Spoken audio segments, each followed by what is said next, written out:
Hello and welcome to the continuation of ABR Facts 2012, and in this particular video I want to take a short interruption from the discussion of sitting and trunk control matters and actually go towards their matters of personality development and behavioral improvement and intellectual improvement of children with cerebral palsy, particularly the severe quadriplegic ones. So this video is titled How to Improve Intellectual and Emotional Development of Spastic Quadriplegic Child, although I believe that the more accurate description would be the real way of improving intellectual and emotional development. And I want to make this video for two reasons. So first is that many people actually believe that ABR is only for the body. So that the body and the persona and the development of the personality of the child and the intellectual and behavioral development, they exist in kind of parallel universes, so that the child actually has to be bombarded with specific intellectual development program as the main means of facilitating the progress in this area. So that's where the children get exposed to books, visual stimulation, school, and so on. Well, I'd like to bring a different perspective. Let me ask you a simple question.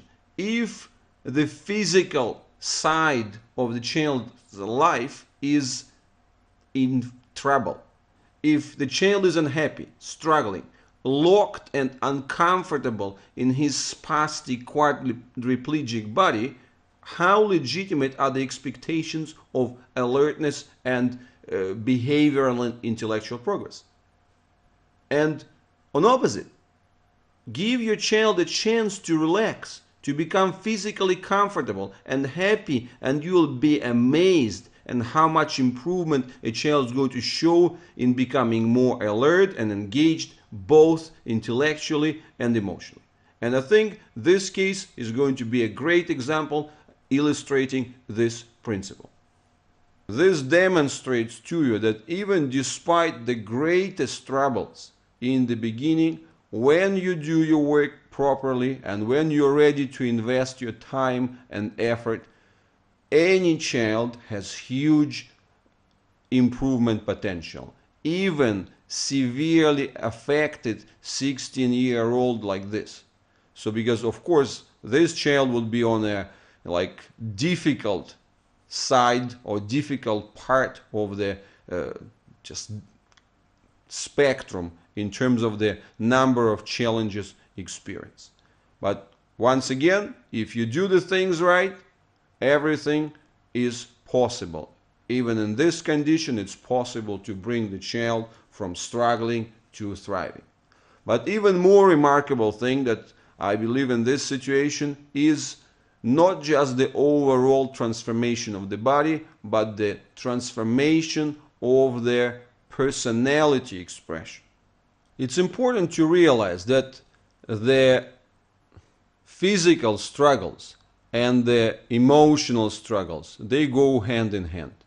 And that the ability of a child to express himself and to actually absorb the environment and communicate back in return, these things are closely and intimately based on the quality of the physical abilities.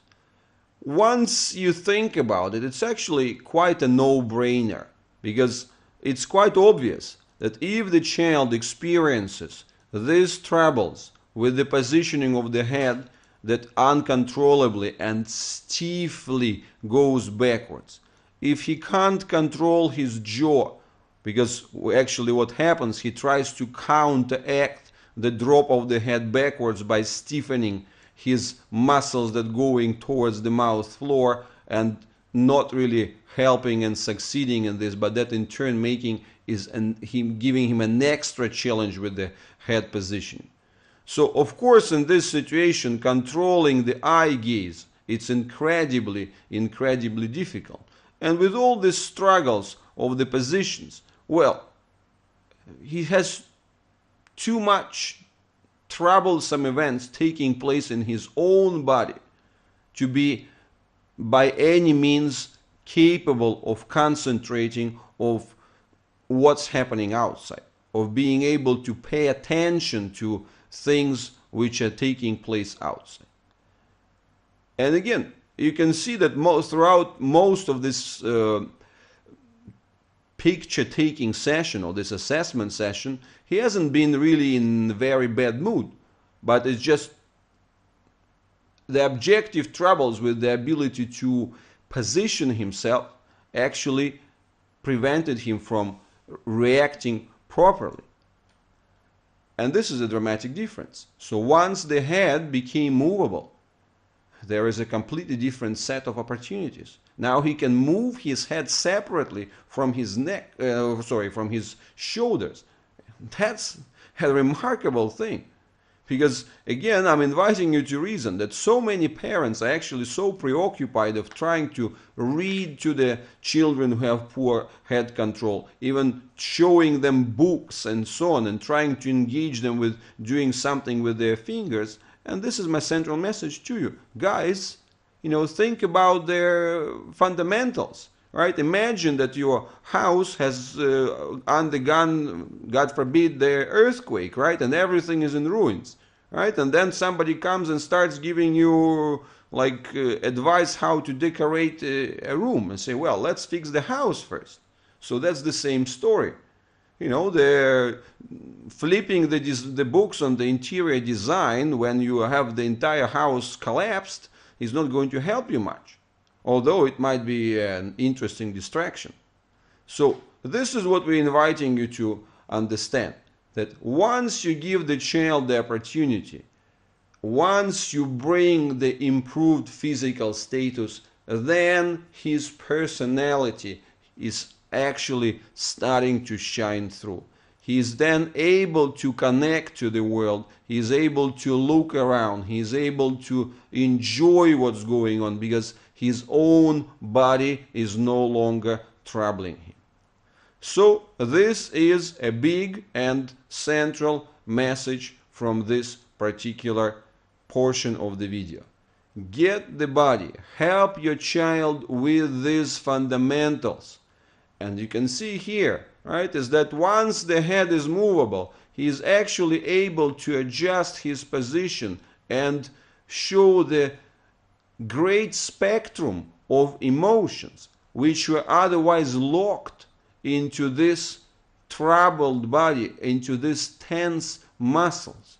So now he can gaze and look around and say, oh wow, these are the things, that's how everything around works. But at the same time, now his negative emotions, right? So his ability to complain and to, bring in this type of communication also improves, because now this is a switch of the faces. This is what you expect to see from kids.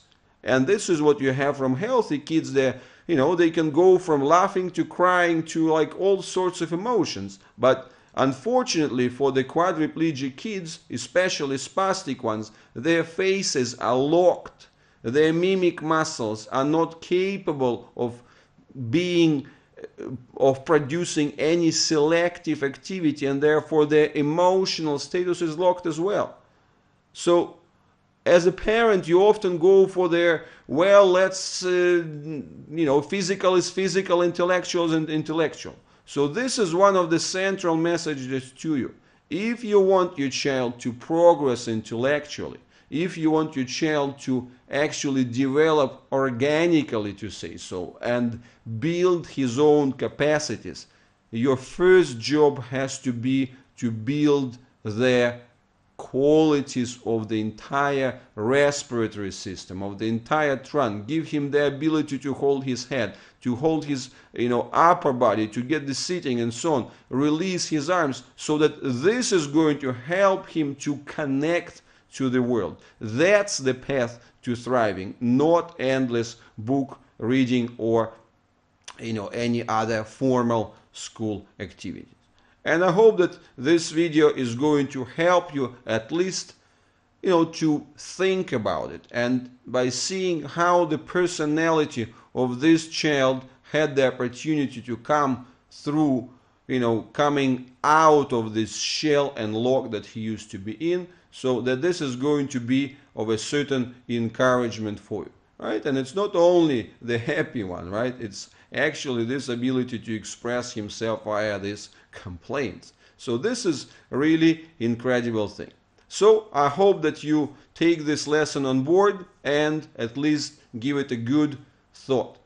Thank you very much for viewing this, and in the next part of this extended video we're going to go even more into the details, and we're going to analyze the specifics, what's behind the transformations that we have seen here, both in terms of the seating and in terms of the overall positioning. But then we are also going to look at the more advanced nuances which are going to help us to understand how everything works. So that's in the next part.